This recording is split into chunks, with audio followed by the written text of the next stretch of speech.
Hello, my name is Patrick Allard. I'm an associate professor at UCLA in the Institute for Society and Genetics. And today I'd like to give you a short presentation on my work that aims at dissecting the mechanisms of inheritance of environmental information across generations. One of the larger questions that we're asking in our lab is, what are the molecules of inheritance? Of course, DNA is one of them. We've known that for a long time now. But it's also increasingly clear that the epigenome, so molecules that are added on or around the DNA, can also be a vector of information across generations. One of those modifications is DNA methylation, so the addition of methyl groups on cytosines on the DNA itself. It's been, as I said, a large focus of investigation for many years now. But it's also increasingly recognized that other marks, such as microRNAs or other small RNAs, as well as histone modifications, where there's a large repertoire of histone modifications, can also be a vector of information across generations. And in our lab, we're going with a hypothesis that histone modifications are required to carry environmental information across generation. And this hypothesis was really born out of the fact that there's organisms like the one that I'm using, C. elegans, that does not have DNA methylation and yet sees transgenerational inheritance triggered by different types of environmental stimuli. So while the focus historically has been on DNA methylation, it was also very important to look at other types of epigenetic modifications for their role in understanding the transfer of information, environmental information across generations. So as I said, the model that we're using in the lab is C. elegans. It has many interesting features. The fact that it's transparent is a very big advantage for the question that we're asking. It has a very short generation time and a very important feature as well. It has a very large germline. It's small enough to be used in high throughput screens. And in general, there's a great deal of conservation of the pathways that dictate reproduction, genetic pathways in general, as well as epigenetic pathways more specifically. As I mentioned, it does not have DNA methylation, but instead it has methyl cytosine methylation, type of methylation. But instead, it has a very large repertoire, conserved repertoire of histone modifications as well as small RNAs.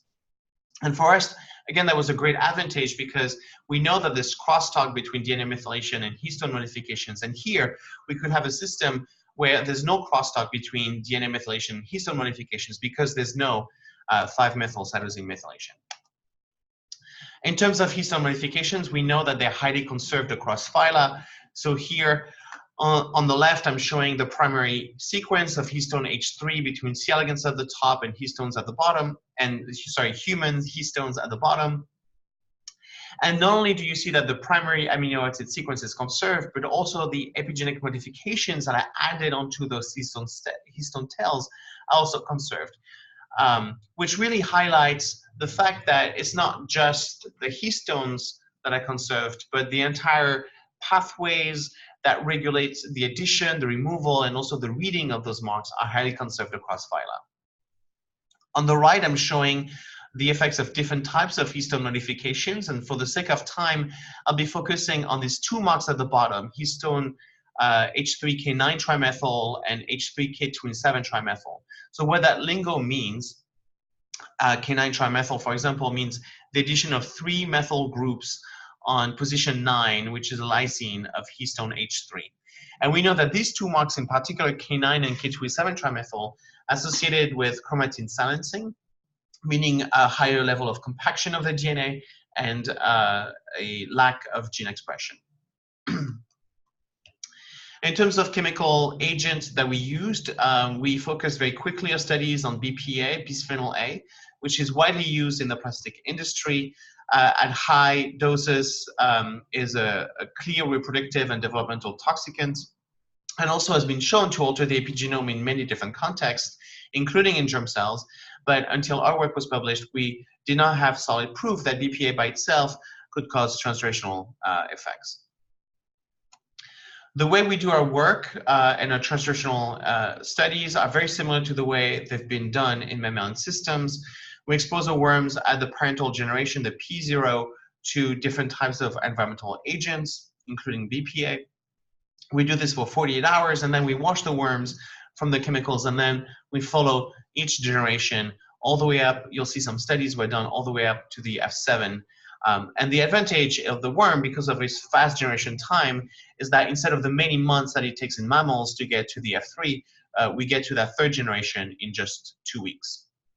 Now, it's important to look at the F3 for studies, because when we expose a worm at the P0, the F1 is represented as embryos within this P0, and then the F2 is represented as precursors of the germline within those embryos. So any health effects that you may see in the F1 or the F2 may be caused by this direct exposure. So if we want to look at this transfer of information across generations, we have to start by looking at the F3 and beyond the F3, of course. So I'm only going to give you snippets of a work that was published in Cell Reports last year. When we did this ancestral P0 exposure to BPA and then look at the F3, where we know that by using a sensor, things are not normal at the level of the epigenome. And then at the F7, where things seem to have gone back to normal. And we look at reproduction, we've seen that the number of fertilized egg produced, so embryos, is about the same whether you've been ancestrally exposed to BPA or to DMSO control at the F3 or at the F7. However, when we look at the quality of those embryos, that's where we see a difference. We see an increase in embryonic lethality when the worms have been ancestrally exposed to BPA compared to DMSO. And it still trends by the F7, but it's not statistically significant. When we look in the germline of the worms that give rise to these embryos here, and we look specifically at this region of the germline, and this will be important a little bit later on in the talk, we see a dramatic increase in the number of abnormal germline nuclei that die by apoptosis. So all these green bright dots here represent apoptotic nuclei stained by acridine orange. And we see this significant increase at the F3 that is not significant anymore by the F7. So that was the first correlation, a correlation between this BPA exposure and decreased reproductive function at the F3. Now, what about the epigenome? I mentioned that we used an epigenetic sensor. Again, that's in the paper. What I'm going to show you here is the more targeted assays that we did to assess the levels of different marks. We actually used an unbiased screen at first to look at many different histone marks, and then focused on two of them that seem to be altered the most, H3K9 and H3K27 trimethyl, the marks that I mentioned earlier. And so what I'm showing you on these panels on the left here are the levels, global levels by immunofluorescence of K9 and K27 trimethyl in worms that were ancestrally exposed to BPA versus DMSO versus water. And if you look on the rightmost panels, you can see a dramatic decrease in K9 trimethyl and K27 trimethyl in these worms when they were ancestrally exposed to BPA. We also looked more specifically at different loci across the genome. We did that by CheapSeq. We had to do this in the whole worm, though, instead of looking just at the germline. And what we saw was very interesting. We saw a redistribution of K9 and K27 across the chromosomal landscapes. Especially, we saw a reduction of K9 and K27 at the ends of chromosomes. I'm showing these arrows point to two examples, but we see that across all 6 chromosomes in C. elegans, where there's a loss of K9 and K27 in BPA compared to DMSO at the ends of chromosomes versus the center of chromosomes, where in some cases we actually see a little bit more of the marks. Those effects actually more stronger, they're more significant at the ends in terms of chromosomal distribution, as opposed to when you look at gene bodies where we did not see a difference with K9, and there's a significant reduction, though, of K27 trimethyl across gene bodies when the worms were ancestrally exposed to BPA compared again to DMSO and water. So what I've shown you so far are two independent correlations.